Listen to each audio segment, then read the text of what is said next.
पिछले एपिसोड में हमने देखा था कि ली डोरे अपने सीनियर्स के साथ डिनर पर गई थी, लेकिन सिर्फ एक गिलास बियर पीने के बाद ही वह पूरी तरह नशे में बेहोश हो गई।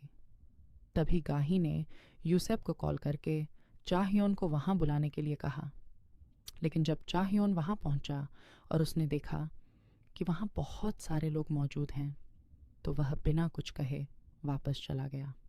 तभी एक लड़का ब्लैक हेलमेट, ब्लैक जैकेट और रेड पैंट पहने हुए अंदर आता है।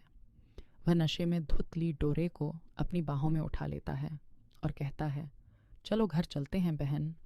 वहाँ बैठी गाही उसे देखकर पूछती है, तुम कौन हो?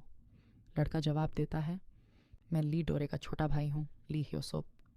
फिर वह डोरे को लेकर वहाँ से निकल जाता है। गाही मन में कहती है, अच्छा तो यही था जिसे उसने बुलाया था। तभी वहाँ मौजूद एक लड़का कहता है, यही वो लड़का है ना जिससे वो थोड़ी देर पहले बाहर बात कर रही थी?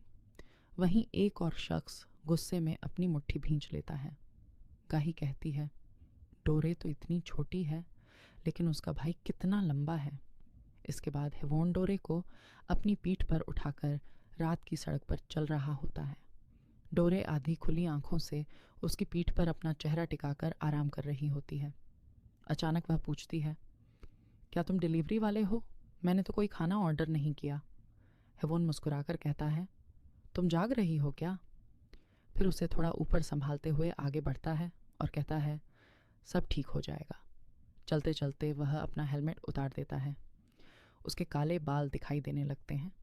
पीछे मुड़कर मुस्कुराते हुए कहता है, तुम्हारा भाई यहाँ है। डोरे उसे घूरते हुए कहती है, रेमी। फिर उसके बाल खींचते हुए बोलती है, रेमी इतनी बड़ी और डार्क कब हो गई? हेवोन दर्द से चिल्लाता है, अरे दर्द हो रहा है।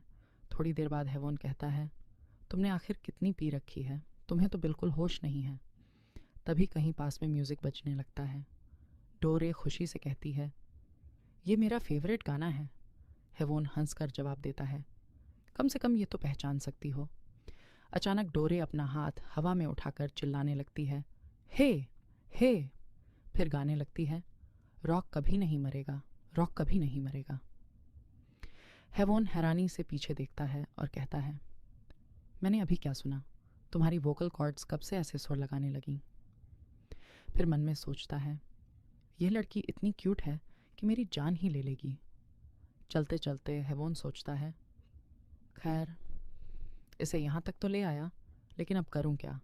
तभी डोरे उसकी पीठ पर लेटे लेटे पूछती है, अब हम कहाँ जा रहे हैं? उसी समय एक सफ़ेद कार उनके पास से गुजरती है।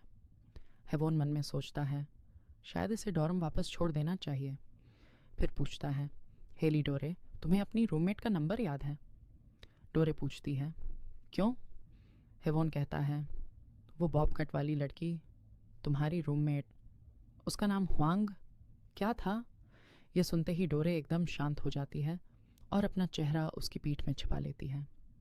हेवोन आह भरकर कहता है, अब तुमसे बात करना बेकार है। फिर कहता है, लगता है अब मेरे पास कोई दूसरा रास्ता नहीं है, और उसे अपनी पीठ पर उठाए सीधे अपने घर ले जाता है। घर पहुंचने के बाद दरवाजे के बाहर दोनों के जूते उतरे हुए दिखाई देते हैं। डोरे लड़खड़ाती हुई कहती हैं, मुझे प्यास लगी है। हेवोन तुरंत उसे पानी पिलाता है और पूछता है, और चाहिए? फिर चिंता से पूछता है, ली डोरे, आखिर हुआ क्या है? तुमने अचानक इतनी ज़्यादा क्यों पी ली? लेकिन डोरे चुप रहती है। हेवोन फिर पूछता है, कुछ बुरा हुआ है क्या? जवाब न मिलने पर वह कहता है, फर्श बहुत ठंडी है, चलो बेड पर सो जाओ। कुछ देर बाद डोरे की आंख खुलती है तो सामने हेवोन बैठा होता है। उसे होश में आता देखकर हेवोन राहत की सांस लेते हुए कहता है, आखिरकार तुम्हें होश आ गया। फिर पूछता है, अगर आरामदायक कपड़े पहनने हैं तो मेरे कपड़े पहन सकती हो। डोरे तुरंत मना कर देती है। हेवोन पूछता है, क्यों? डोरे नशे में ही कहती है, मेरी मर्जी। तुम्हें कोई परेशानी है क्या? हेवोन हैरान होकर सिर्फ हाँ कह पाता है। फिर मन ही मन सोचता है, ये मुझे पागल कर देगी। क्या इसने सिर्फ शराब पी है या कोई ऐसी दवा ले ली है जिससे इसकी पर्सनैलिटी ही बदल गई? फिर मुस्कुराकर कहता है, ऐ शराबी, होश में रहते हुए भी ऐसे ही अपनी बात कहाँ करो। डोरे बस उसे चुपचाप देखती रहती है। हेवोन धीरे से उसके चेहरे को छूकर कहता है, यह तो मेरी उम्मीद से भी बाहर है, अब जल्दी से सो जाओ। तभी डोरे को छींक आ जाती है और वह अचानक हेवोन को कस कर पकड़ लेती है। कुछ ही पल में वह उससे लिपट कर सो जाती है। हेवोन उसे संभालते हुए पूछता है, कहीं तुम्हारे सिर में चोट तो नहीं लगी?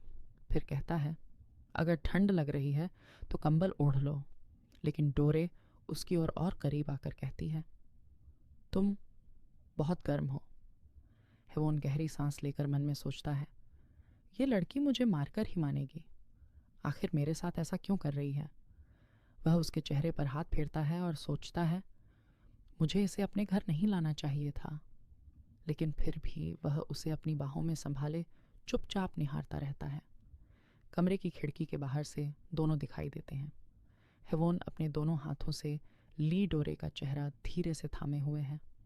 दोनों एक दूसरे के बेहद करीब हैं। उनके बीच की दूरी लगातार कम होती जाती है।